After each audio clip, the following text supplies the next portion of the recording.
Alors, on continue nos recettes maintenant avec l'entrée, donc le céleri en croûte de sel. Ben, de quoi est-ce qu'on a besoin et comment est-ce qu'on va la réaliser? Alors là, ça va être tout simple. On va avoir besoin de gros sel, farine, un peu d'eau. On a pris du foin pour apporter un peu un côté végétal. Et puis le céleri qu'on a juste lavé préalablement. Nickel. On va avoir également les œufs. Donc on va se servir des blancs d'œufs pour la croûte de sel. Et puis on va se servir des jaunes qu'on va mettre à mariner au soja. Comme ça permet de rien perdre du tout. Magnifique. On commence par quoi? On commence par la croûte de sel. Donc on va déjà réunir dans notre cul de poule la farine, le gros sel. On peut remuer très légèrement. Je me permets une petite question. Pourquoi est-ce qu'on met de la farine dans la croûte de sel? Parce que typiquement, c'est pas toujours le cas. Sur les poissons, par exemple, on utilise plutôt que du gros sel. Ouais. Là, ça va permettre d'avoir quelque chose de plus compact. Complètement, ça va permettre, on va pouvoir l'étaler au rouleau et bien enrouler sur la même épaisseur le céleri D'accord. pour que ce soit uniforme et bien hermétique. Donc c'est vraiment une sorte de pâte pour le coup. Tout à fait, oui. Après, on vient avec nos œufs. Ouais. On va profiter pour récupérer la sauce soja. Donc, on va venir mettre juste le blanc dans notre appareil. Donc là, on pesait pour 2 blancs d'œufs. Combien de farine et combien de sel? 250 g de gros sel Ouais. et 250 g de farine. D'accord, un temps pour temps. Et puis on va venir déposer délicatement. L'idée c'est de le garder bien entier. Le jaune d'œuf dans la sauce soja. Donc là, du coup, c'est vraiment le... Alors, je me permets d'expliquer pourquoi est-ce qu'on fait ça. Le jaune d'œuf, en fait, a une membrane qui est perméable. Donc, il y a un échange qui va se créer entre ce qui est à l'intérieur, donc le jaune d'œuf, et le milieu dans lequel on le plonge. Et comme le soja est beaucoup plus salé que la base du jaune, ce qui va se passer, c'est qu'il va y avoir un échange. Le jaune d'œuf va lâcher de son humidité, de son eau, et prendre le côté vraiment salé, beaucoup plus salin du soja. Donc on va avoir une cuisson du jaune d'œuf. Vous verrez qu'on aura une texture qui est vraiment très crémeuse, quelque chose d'assez onctueux. On le laisse pendant combien de temps à peu près? 45 minutes, 1 heure à peu près. 45 minutes à 1 heure, ok. Donc là on va récupérer notre mélange. Ouais. On va y ajouter juste l'eau. On va pas ajouter tout l'eau parce que toutes les farines elles n'ont pas le même pouvoir d'absorption. Et On va mettre on à peu- rajoute. Vas-y. On va mettre à peu près les 3 quarts d'eau. Et puis là on va venir délicatement mélanger à la main.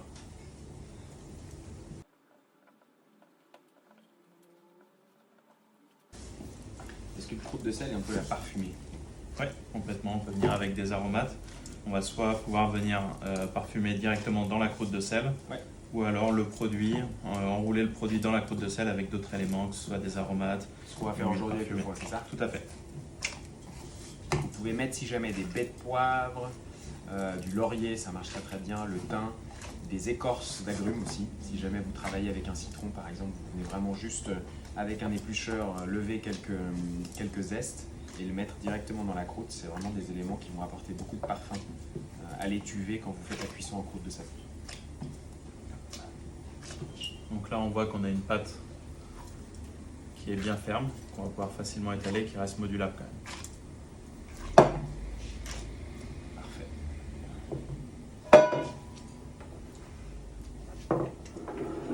Alors pour l'étape suivante, on va tout simplement Ici, hop. venir étaler la croûte de sel. On cherche quoi comme petite d'épaisseur? À peu près 1,5 cm? Oui, à peu près. Ok.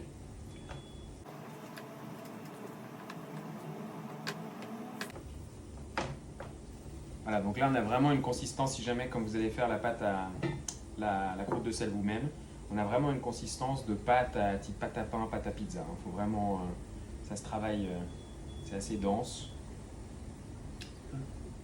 Si vous voyez que c'est plus dur que ça et que vous avez du mal à l'étaler, n'hésitez pas à rajouter un petit peu d'eau. Tout à fait. Vous pouvez jouer avec l'eau et la farine selon la texture de la pâte pour arriver à ce résultat. Donc on va venir juste déposer un peu de foin. On gardera le foin pour le reste de la recette pour infuser le beurre.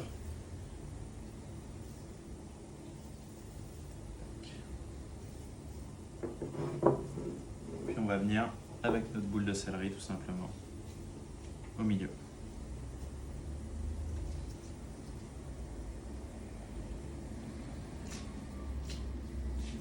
Et on va venir recouvrir délicatement toutes les parties.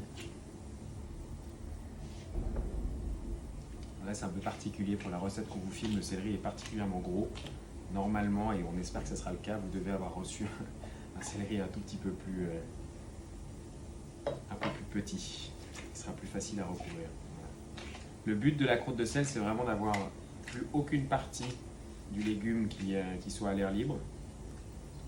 Si jamais vous faites un petit peu plus de pâte, après ça se colmate très facilement. Vous reprenez un petit peu de farine, de sel, si jamais vous avez besoin.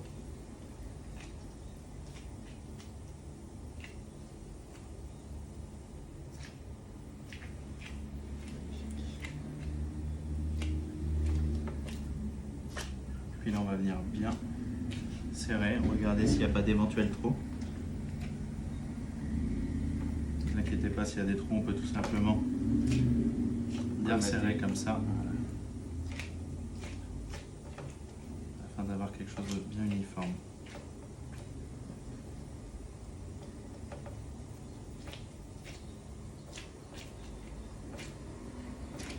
Donc ce type de cuisson par exemple, et on peut le faire avec quoi d'autre? Tout ce qui est légumes de racines, tout ce qui est légumes racines, betteraves, même sur des pommes de terre, ça peut être assez sympa. Ouais. On va pouvoir le faire également sur des volailles, une belle volaille en croûte de sel avec des algues par exemple, ouais. Du foin qui est très sympa, les poissons bien évidemment. Ouais. Et puis voilà, on va juste déposer sur une plaque de cuisson avec un petit papier sulfurisé en dessous, ça évitera que ça colle à la cuisson. Parfait. Et ça, on le met combien de temps? On va le mettre à peu près 1 heure à 1 heure et demie selon la taille du céleri, à 180-200 degrés, donc thermostat 6 sur vos fours. Magnifique. Allez, on y va. Alors, si vous avez suivi nos conseils, normalement, vous avez terminé la préparation de votre dessert et maintenant, on va faire la finition de l'entrée. Donc, on a terminé de cuire notre céleri. Il a passé à peu près quoi, 1 heure, 1 heure et quart au four, à peu près à 200. On voit qu'on a une belle coloration de la croûte de sel, qui ressemble d'ailleurs un peu à une croûte à pain. Nos jaunes d'œufs qui sont en train de mariner dans le soja depuis 45 minutes, 1 heure. Et maintenant, on va terminer avec les finitions. Pour ça, on fait... Alors, on va faire un petit beurre noisette, donc on récupère notre beurre. On va le faire frémir tout doucement. L'idée, c'est un beurre noisette, il faut qu'il y ait des petits dépôts au fond qui se créent. Puis on va le voir au niveau de l'ébullition assez facilement, il y a des odeurs de torréfaction de noisettes qui vont se dégager. Pendant ce temps-là, on peut sortir notre céleri de la croûte de sel. Donc le plus simple, c'est de prendre un couteau à pain pour venir la casser parce que c'est assez dur quand même.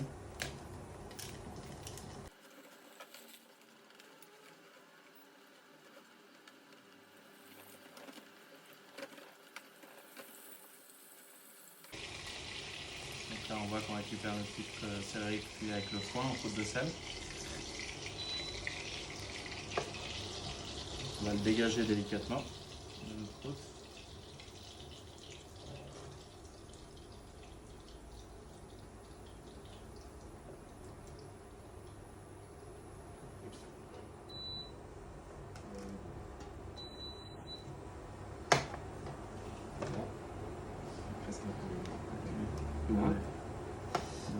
Presque un peu brûlé. Voilà. Exemple, j'étais en train de regarder ce qu'il faisait, j'ai pas vérifié. On va en relancer un. Voilà, donc là, je garde le beurre cramé, comme ça on va vous montrer la différence, surtout en termes de couleur. Il faut faire attention parce que là on a quand même des notes de torréfaction, côté un peu grillé, mais la vraie différence c'est qu'on commence à voir vraiment que les petits points.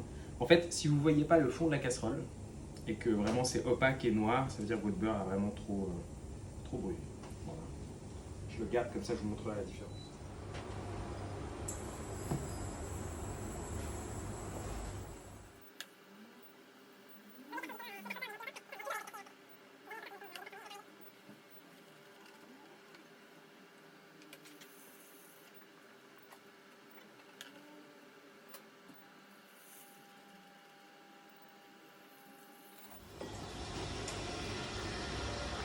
On revient avec notre céleri qui sort de la croûte de sel. Donc là pareil, vous pouvez garder la peau, vous pouvez l'enlever si vous n'aimez pas. Il n'y a aucun problème pour la garder, au contraire. Ce qu'on va venir faire, c'est juste faire des petites tranches.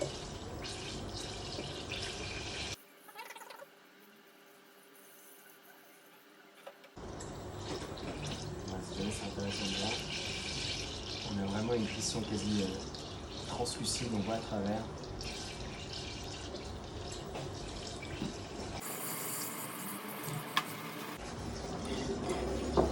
On peut déjà disposer notre petit céleri. joliment. Là, vous pouvez chercher à donner du volume.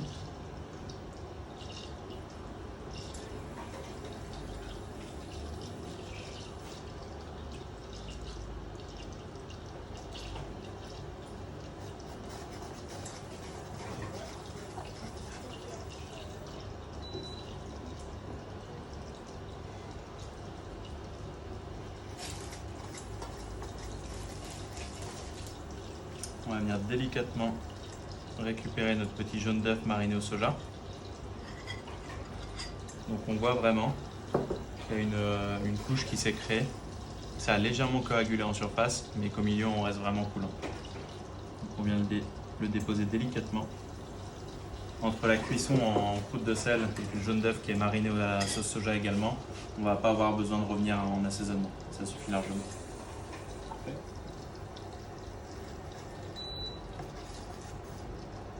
Voilà, donc là, si jamais un point important pour le beurre noisette, quand il arrête de buller et de mousser, la bulle devient très fine, c'est que là, vous êtes vraiment quasi à la fin de la préparation.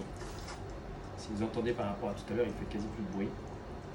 Donc là, voilà, là on voit qu'il y a des toutes petites pellicules qui se forment, mais ça reste...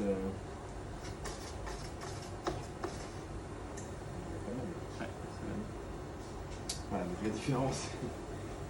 Peut-être la différence entre tout à l'heure. Voilà les deux beurres. Celui-là il reste encore bien blond, légèrement cuivré comme ça, légèrement brun.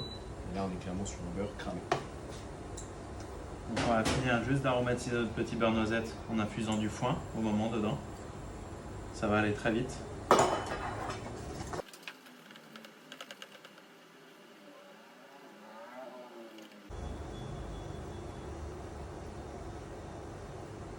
On voit le foin qui a infusé légèrement. Et on va venir verser le tout dans notre bouillon de céleri.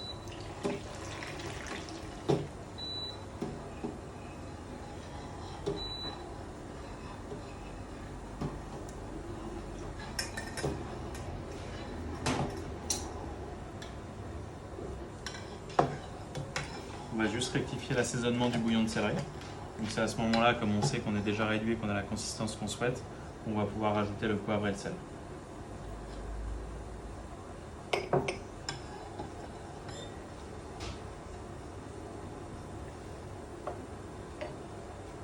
On monte en température ou pas? Ça va? On va venir finir du coup l'assiette en versant notre petit bouillon de céleri tranché au beurre noisette.